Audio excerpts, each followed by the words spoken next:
Hi, I'm Lissa Klein, part of Progeny's member care team, and welcome to part 2 of our 3-part Progeny member education video on in vitro fertilization, or IVF. In this video, we will cover everything that you can expect during the stimulation and monitoring process through the day you go in for your egg retrieval. The process of stimulating the ovaries is where the injectable medications come into play. Regardless of how we get you into a cycle, most cycles continue onward with injections. Those injections are, as I said before, follicle-stimulating hormone and the follicle-stimulating hormone with luteinizing hormone together, or the Menopur. I wish there was a pill. I wish there was a patch. I wish there was a hurtless way to do this, but I promise you, the injections don't hurt so much. Everyone has a different pain threshold, and this is an emotionally charged time for many patients. That's why we try to limit the number of shots that you need, because we know that with each ouch, it's both a physical and emotional pain that we don't want you to have to endure unless necessary. But we give you the shots in a very regimented fashion, and typically most patients self-administer them. I always tell patients the rule of thumb is wherever you can pinch an inch, you can take a shot. So those are typically on your belly, and those are typically easy to grab, and that's a subcutaneous or in the skin injection. The injection itself lasts for typically less than 10 seconds, and I promise you patients can do it on their own, but you can always find a nurse or a friend or someone else to help you. But those shots happen typically at a very structured time in the day. In our clinic, we tend to give medications in the morning and nighttime to mimic the natural cycles. In other clinics, they do all of their shots at nighttime. It's okay if people do it all at one time at night or one time in the morning. Just make sure your provider knows what you're doing. At progeny.com/progenyrx videos, we have educational videos that demonstrate exactly how to prepare the medications and how to inject them. And of course, you can call your PCA to discuss the medication preparation and injections. And as we mentioned earlier, if you have Progeny Rx, you can speak with a nurse or a pharmacist who can walk you through the medication preparation and injections. To be honest with you, besides bruising and maybe some bloating, you really shouldn't have many side effects from the medication. In my experience, estrogen actually makes you feel kind of good. So during the stimulation process, you actually should feel okay. I always tell my patients, mind over matter. Act as if you're not doing this, because if you do, you might have a better outcome. The worst part, in my opinion, is after the retrieval.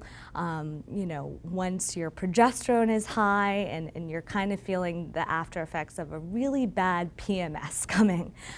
So after you're off the medications, I think is usually the worst part, in my opinion. Throughout this process of stimulating the ovaries, you'll be going into the clinic for morning monitoring. During these monitoring visits, there will be blood work done to check your hormone levels and ultrasounds to see how your ovaries are responding to the medication. You're coming in for almost daily monitoring because we want to make sure that your levels are rising appropriately and your follicles are growing the right size, and we're catching you at that right time to trigger you for your surgery. We're able to count the number of follicles in the ovary that are developing, and we're measuring the follicles. Patients often say, how many eggs am I going to get? And we explain to them that a follicle is a fluid-filled structure. In fact, you could call it a cyst if you want, but no one likes that word, right? Everyone thinks a cyst is a bad thing, so we call them follicles. But we measure the follicles, and the measurement of the follicle should be correlated with the development of the egg contained within it. Each follicle has one egg inside on average. So typically when a follicle is around 17 or 18 millimeters, you should see that there is an egg contained within it. But the truth is that when we're doing our ultrasounds, which is a 2-dimensional imaging modality, we're looking at a 3-dimensional structure in ovary. It's like looking at a bunch of grapes. There could be one in front of the other and one in front of the other, and you can't tell how many fingers I'm holding up on the hand behind the front hand, and the same again. So we typically tell patients that we can get a ballpark of how many follicles are there, and that should be correlated with about how many eggs are there. But it's not until we get to the actual retrieval or harvest process that the embryologists make the call, and they tell us how many eggs were collected. It's important to keep an open line of communication with your care team during stimulation, and never hesitate to ask them questions about the do's and don'ts. During the cycle, we get a lot of questions about do's and don'ts. Can I do acupuncture? Can I continue SoulCycle? And the majority of the time, the answer is yes. In the beginning of the cycle, you're probably fine. As you get towards the middle and end, we say no more exercise. And the reason is that there's a dreaded complication called ovarian torsion, or twisting of the ovary, that can occur because during the IVF process, you've effectively turned your ovary, a solid organ, into a bunch of grapes. Lots of follicles that are fluid-filled, and your ovary's heavier than it's ever been. But the stem on the grapes is the same size it's always been as well. So it ends up that ovary can flip over itself and cut off its blood supply. That's a surgical emergency. Typically, by rule of thumb, avoid activities during the 2 weeks of ovarian stimulation that start with a J. So we don't want you jumping around. We don't want you going jogging and bouncing. We don't want you jostling yourself. Sure, you can juggle. There's nothing wrong with juggling. But mostly, if you're going to do something that's going to cause you to bump up and down, please refrain. You can do yoga without inversions. You can do stretching. You can do light physical activity, but also listen to your body. If there's a point that you feel full and uncomfortable, don't do it. Most importantly is if you feel weird or off or different, tell your doctor. I don't know of one clinic in America that does not have a doctor on call 24/7, right? This is part and parcel of what we do for a living. Is we signed up for this. So do what we agreed to do. Call us. We do encourage you to take vitamins. We do encourage you to limit stress. I know that's difficult, being this is probably a very stressful time in your life. But it is important to do things that will help you de-stress during this process. We don't say you can't have sex. We just want you to know that there is always a risk where that you can ovulate through these medications. So if you're having unprotected intercourse, that could obviously impact the outcome of your cycle.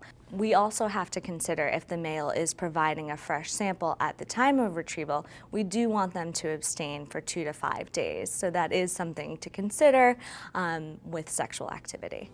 All of your fertility medications are important to improve your outcomes, but one of the most time-sensitive parts of this entire process is something commonly referred to as the trigger shot.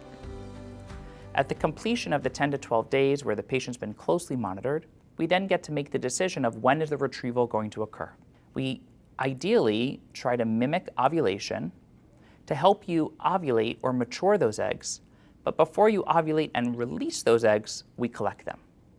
So what we do is we look at the patient's cycle, we look at how the follicles are growing, and when we decide to trigger, which is the common term that's used for making someone go through the second phase or the maturation phase of the oocyte development, we trigger them with a shot. It's typically at the nighttime, and then 36 hours later, give or take, the patient has a retrieval. In fact, it's actually 35 hours later because on the 36th hour, statistically, the patient will ovulate.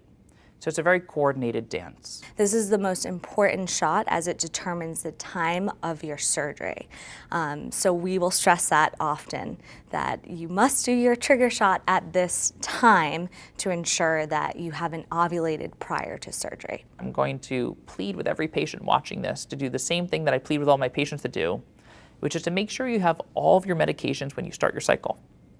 Because the worst thing you want to do is to get minutes away from this most important time-critical step and not have your medications ready to go because either you forgot to pick it up or your pharmacy forgot to give it to you or you're not sure if you have the right instructions. Roughly 35 hours after the trigger shot, it is time for the egg retrieval. This is a minor invasive surgery and anesthesia will be used, so make sure to have someone with you who can drive you home. The patient essentially is going to come to us on the verge of ovulation, and we're going to do a very quick procedure. Some call it surgery, and some people refer to it as the retrieval or the oocyte pickup. But whatever you want to call it, we're going to do that retrieval procedure, and that's where the patient's putting their complete faith in us to not miss an egg. On the day of your retrieval, we tell you exactly what time to come in. We'll walk you down to the surgery area where you'll prepare. So your partner's able to come with you, which is nice because I think patients are really nervous on the day of their retrieval. So it's nice that they can have someone holding their hand until that moment they have to go back to the OR. So you meet with the anesthesiologist and they review the medications that they're going to give to you prior to the retrieval process. The patient's going to receive mild anesthesia where they're going to be comfortable and asleep. And then an ultrasound is going to be used, where an ultrasound is going to help us visualize the follicles, and a needle is going to be used very carefully Typically, the thickness of a blood draw needle is going to be used to aspirate or suck out the contents of each follicle. During this 5 to 8 minute process, the patients typically feel no pain, they're very comfortable, they're often at twilight-like sleep. It's very, very quick. You're actually only in there for about 15 to 20 minutes before you're being rolled out back into the recovery area. So after retrieval, you should expect to get your next period about 10 to 14 days after. We do tell every patient that anytime you have any procedure done, there's risk of bleeding, pain, and infection. We always give patients pain medication after the process in the recovery room, and we monitor them. Most people only need Tylenol when they go home. We always give patients antibiotics just to prevent the chance of an infection. And we always tell patients that if you just don't feel right, let us know. We do advise no sexual intercourse for 2 reasons. One, you can still get pregnant. There may be some follicles that were not retrieved, so there is that, which wouldn't necessarily be a bad thing, but just not the right time. The other major reason is for infection. We don't want you to introduce anything that could cause infection after your surgery. This has been part 2 of our 3-part education video on the IVF experience. In part 3, we will take you through everything that happens after your retrieval, from developing and fertilizing embryos through the 2-week wait and your pregnancy test. Please don't hesitate to reach out directly to your patient care advocate if you have questions or concerns about your upcoming treatment.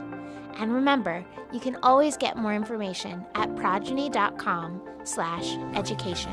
I'm Melissa Klein, and on behalf of your entire Progeny family, we look forward to helping you along your journey.